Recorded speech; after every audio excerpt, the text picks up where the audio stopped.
Hey guys, আসসালামু আলাইকুম। আজকে আপনাদের মাঝে নতুন একটি রেসিপি নিয়ে হাজির হলাম।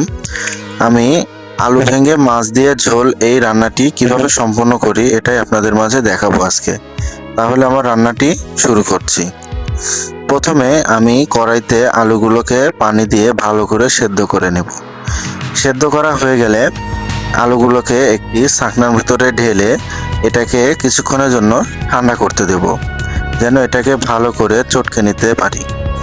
তো ঠান্ডা হয়ে গেলে এটাকে একটি গ্লাস দিয়ে আমি ভালো করে চটকে নেব। চটকানো হয়ে গেলে এটার ভিতরে সামান্য পরিমাণে পানি দিয়ে আমি এক সাইডে রেখে দেব। এবার মাছগুলোকে ভাজার জন্য অবশ্যই মরিচ, হলুদ এবং লবণ দিয়ে ভালো করে মেখে নিতে হবে। মাখানো হয়ে গেলে কড়াইতে সামান্য পরিমাণে তেল দিয়ে আমি মাছগুলোকে এপাশ ওপাশ করে ভেজে নেব।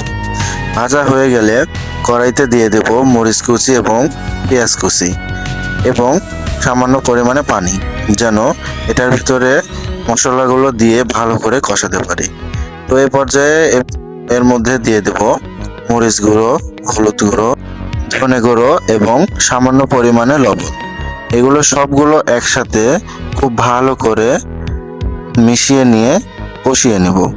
কষানো হয়ে গেলে এর মধ্যে দিয়ে দেব সেই ভেঙে রাখা বা চটকে রাখা আলুগুলো দিয়ে ভালো করে এটার মধ্যে কষাতে হবে, যেন আলুর যে কাঁচা গন্ধগুলো থাকে এটা না লাগে।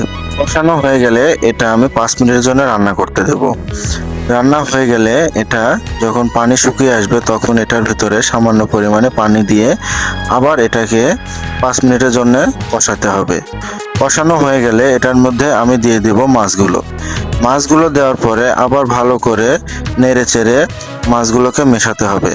মেশানো হয়ে গেলে এটার ভিতরে সামান্য পরিমাণে পানি দিয়ে আমি এটাকে আবার 5 মিনিটের জন্য রান্না করব, যেন এর ভিতরে সকল নুন, মরিচ, ঝাল এবং সবকিছু ভালো করে মাছের ভিতরে ঢুকতে পারে। তো এই পর্যায়ে লবণগুলো চেখে ভালো করে আবার প্রয়োজন পড়লে লবণগুলো দিয়ে দিব।